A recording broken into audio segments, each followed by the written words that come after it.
You seem, ha, Lord, I'm satisfied. Ha, tell them what about run? Lord, what about run? Ha. Music is pitch and rhythm, it's melody and harmony divided by count. Rhythm is simply math experienced through time. Music, while a sacred practice, is also a mathematical equation. Throughout history, we can see the impact of African American creativity, innovation, and perseverance in these rhythms. Whether we emphasize the 2 and the 4 instead of the 1 and the 3, or whether or not we swing the pace of the notes we play.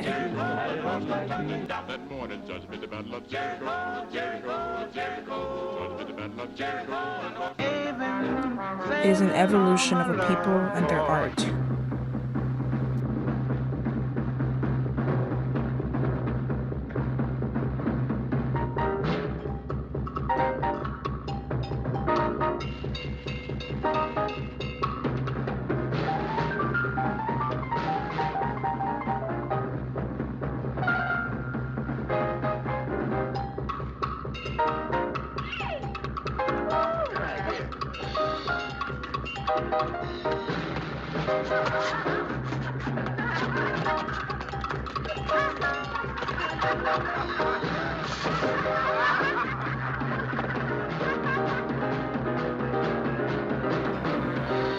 It's an art we study, we practice, and wouldn't be the same without.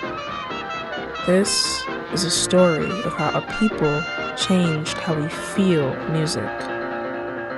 Here is Off the Grid. I don't stay up late, got no place to go. I'm home about 8, just me and my radio. First, you have to understand these basic concepts to know how they evolve. Most importantly, the time signature. It's how we count music. The top number represents how many. The bottom number means of what. Of what pertains to the note value. How long do we hold a note?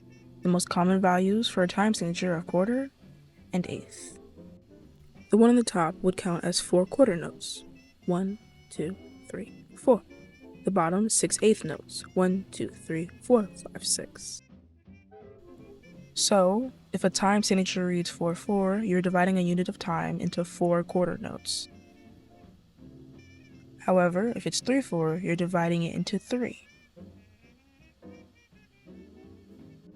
But let's say I were to play both the 4/4 rhythm at the same time as the 3/4 rhythm, starting on 1.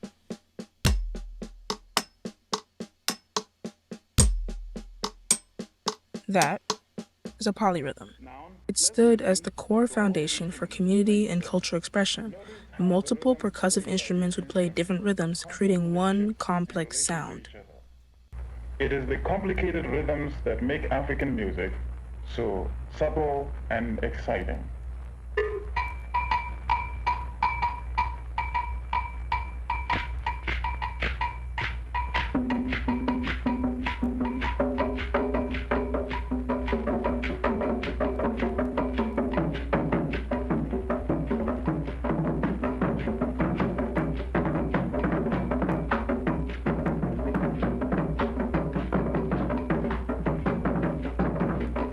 That practice of incorporating rhythm into everything they did persevered through the transatlantic slave trade.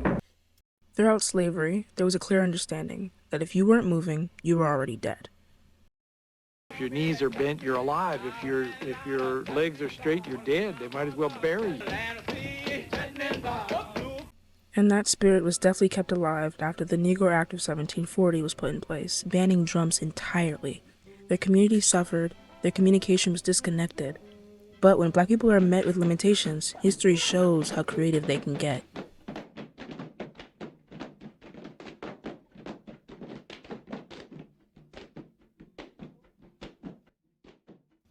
This ban on drums resulted in the creation of stepping, modern tap dancing, and something called ring shout. Ring shout is a practice used to uplift spirits. moving in a counterclockwise circle, using rhythmic footstepping and hand clapping to again create these complex polyrhythms. The ring shout is a spiritual experience. Dancers bless their lives as they move. We became living drums.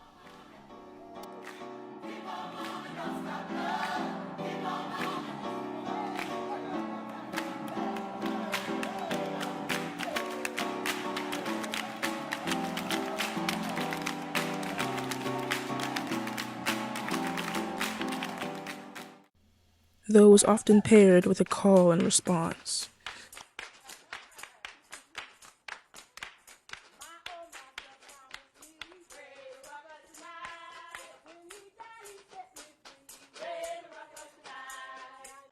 This is a perfect example of another rhythmic genius, syncopation.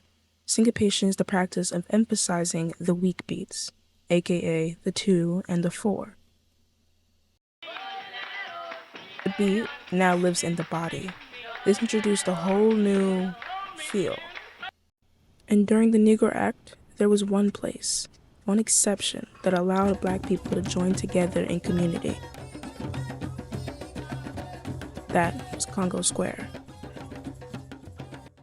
On Sundays, they were allowed their instruments, and so they sang, and they danced, and they were free in spirit. It was because of that community that birthed the godfather of the drum set, Edward D.D. Chandler.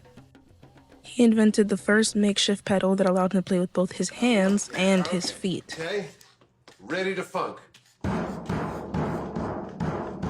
A mechanism that unlocked a whole new set of rhythms, ones we still use to this day. It changed an instrument from requiring 3 people to just 1.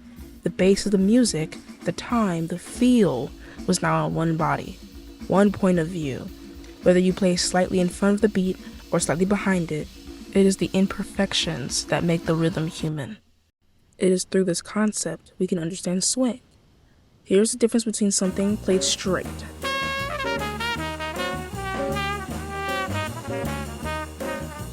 to something swung.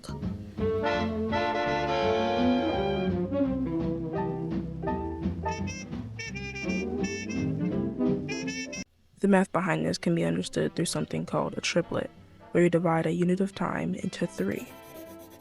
1 and 2 and is how you would count it.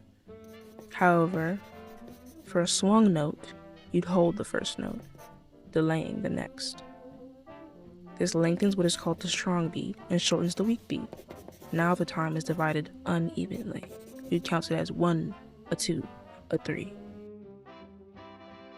This, over time, created a plethora of genres, from jazz to soul to funk, and eventually hip-hop.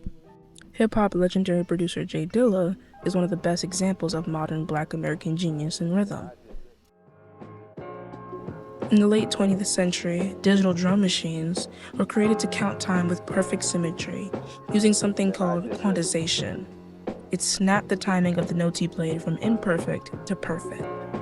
J Dilla rejected this.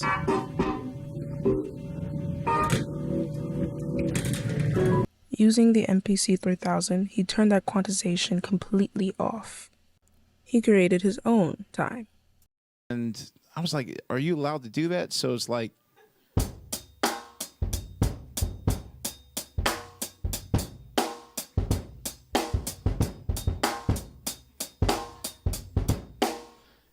and I was like, what the hell is that? That is Dilla time.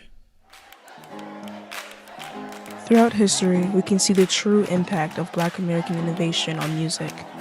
Music itself is a powerful tool and holds history. It was through these pockets and swings that an entire people were able to find light in the dark, life after death, triumphs after trials. There was no true formula to the madness and the complexities. There were only people who had a vision, a voice, and spirit that could not be silenced.